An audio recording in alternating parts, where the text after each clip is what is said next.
Those new court documents say 2-year-old Skylar Gardner may have been dead for several hours before she was found, and her body was full of bruises and injuries. Tragic to think about the victim here. A young victim who family says has such a bright smile and personality. And unfortunately, that flame was put out too soon. Saturday night, police say Skylar's mother called them after she found Skylar unresponsive under a dresser. Court documents say once officers got inside the apartment, they found trash, human feces, steak knives, and soiled items scattered around. When Skylar was taken to the hospital, doctors found a large puncture wound to her neck. This life deserved to have fulfilled who knows how old, and lived a wonderful life, brought brightness into everyone's lives. Documents reveal when Skylar's mother and her boyfriend talked with police, they both said she would spend the night at her place every night, leaving Skylar and her older brother alone in the apartment. The mother also said she would only check on the two once a day, only to bring them food and a drink, and they would be dirty. The mother denied abusing the children, but said she knew she was neglecting them. We're the only ones in the society, adults, that can be the advocate for these children, that have a voice. IMPD says in cases like this, it's important for other family members to be aware of any abuse or neglect and report it immediately. Please reach out to 911, contact the police. We will get you resources. It's not criminal to ask for help, and we want you to do so. So another child doesn't lose their life to neglect. In Indianapolis, Anna Chalker, 13 News. All right. Thank you so much, Anna Chalker. We appreciate it. And Metro Police say they have arrested a 15-year-old boy for a string of armed robberies. Investigators are saying the teen robbed 3 delivery drivers in just the last 3 days. The first just after midnight on January 18th on the city's east side. A pizza delivery driver says someone stole his money, a pizza and a soda while holding him at gunpoint. Later the same day, around 8:45 p.m., officers responded to another food delivery driver robbery.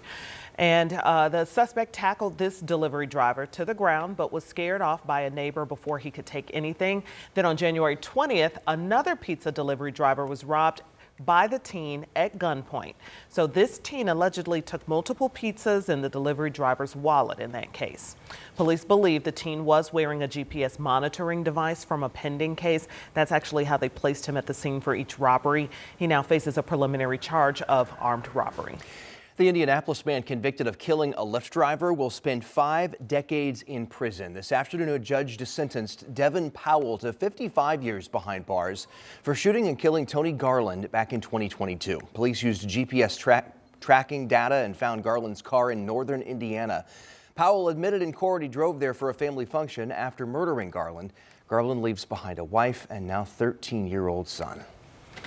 And developing tonight, we're hearing the first 911 calls made when a fire started at an apartment building early this morning. That fire broke out just after midnight. It left more than a dozen people without pets, without a home, and their pets also left without a home. Jenny Runovich is here with those calls for help and the rush to rescue them. Jenny? Yeah, really scary situation, guys, overnight. Luckily, nobody was hurt in this fire, but gosh, certainly scary stuff for the residents who smelled smoke and the neighbors who saw flames.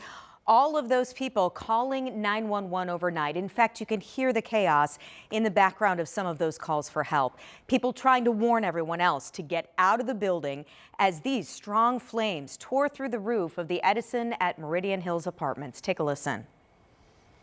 I'm sorry. Is there an apartment number? It's 822. Please hurry. It is ablaze.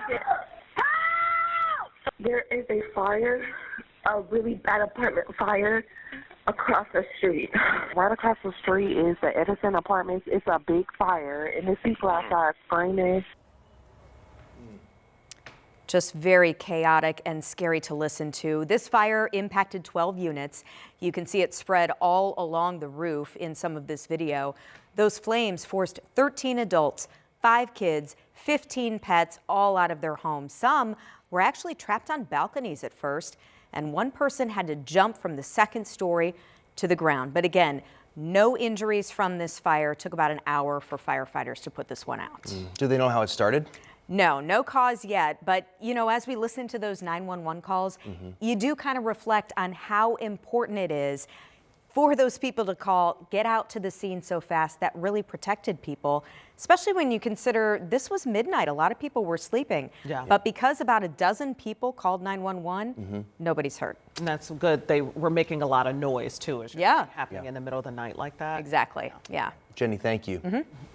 And a massive federal immigration roundup continues today. The Trump administration says it is targeting known undocumented criminals. But Laura Aguirre tells us some communities across the country are setting up protective measures as agents potentially close in. This is, in some ways, a big show. That's how Texas Democrat Representative Joaquin Castro sums up the nationwide immigration roundup. I think that people generally agree if you have a convicted felon, they should be deported. On that, there is bipartisan agreement, If they are indeed criminals, yeah, they're going to be shipped back to their country of origin. including how that's done. Look, everybody should be treated with dignity. Everybody should be treated the right way. But it's the scope and speed that's concerning. What Donald Trump is doing now is that he's causing chaos rather than addressing those things. They're going after people who are law-abiding, who are holding down jobs, who may have been here for a decade or 2 decades. Illinois is one of several states and territories where the operations are underway. I had a 4-year-old crying, fearing deportation. The state's Coalition for Immigrant and Refugee Rights says a hotline to report possible ICE sightings has been ringing nonstop since Sunday's blitz began. Likewise for another such hotline in Arizona. We've been getting a lot of calls, text messages about different possible raids. Residents here, like those in other targeted cities, are fearful it's not just criminals the agents will handcuff. It's a wide net seemingly being casted, and inevitably you'll have effects of racial profiling and upsetting a community that would otherwise collaborate with law enforcement. I'm Laura Aguirre reporting. And we want to show you this, a car sinking into the White River. This happened around 6:45 this morning after Metro Police got a call about a car driving onto the ice of the White River. So this is on the city's near northwest side on North White River Parkway. The driver was able to get out of the car safely. Crews attempted to recover the SUV, but efforts were called off due to the frozen river. They eventually went under the water. Crews say they will wait until the ice thaws to retrieve that vehicle. Well, we've had warning after warning about the dangers of the ice. Don't know the circumstances, of course, of what happened there. It was an accident or what have you. But boy, I wonder if there was snow covering, Sure. or maybe it's difficult to see the banks. You're not sure, but it is worth reminding people, though, the dangers of the ice Saw some anytime in Indiana. Saw some folks ice hockey on a reservoir over the weekend, one of those, ponds, so to speak. And I was telling my kids, yeah, you probably don't want to do that. No. Yeah. you didn't go out there and yell at them? Too risky. No, I'm going to stay in my lane. Stay in my lane, no pun intended there. But we are in the midst of what's going to become our warmest week we've had since the end of 2024. Upper 30s today, should be in the 40s tomorrow, stay in the 40s mostly this week. And we got a shot there at 50 plus, may even get a couple of 50-degree areas here in the coming days. So we're chipping away at that snowpack. Blue sky right now, severe clear conditions. But the story this evening, and you probably have felt it, the wind is on the increase here. And I think the strongest gusts are yet to come. We may get some that get over 40 miles per hour. It's possible we could have a few power outages here.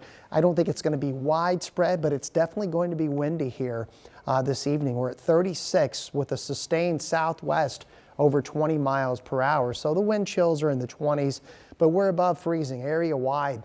These are the current wind speeds and gusts that will be routinely over 30 plus between now and midnight. From a warm direction, so it's pushing us close to 40 degrees as we expand and show you the visible satellite.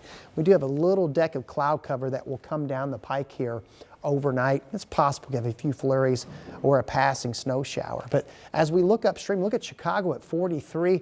Des Moines is almost at 50 degrees this hour. You can see the 24-hour temperature change.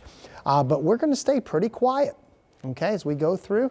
Got a southwest wind tomorrow and Wednesday. We'll time out this next rainmaker coming up in the 7-day forecast in a few minutes.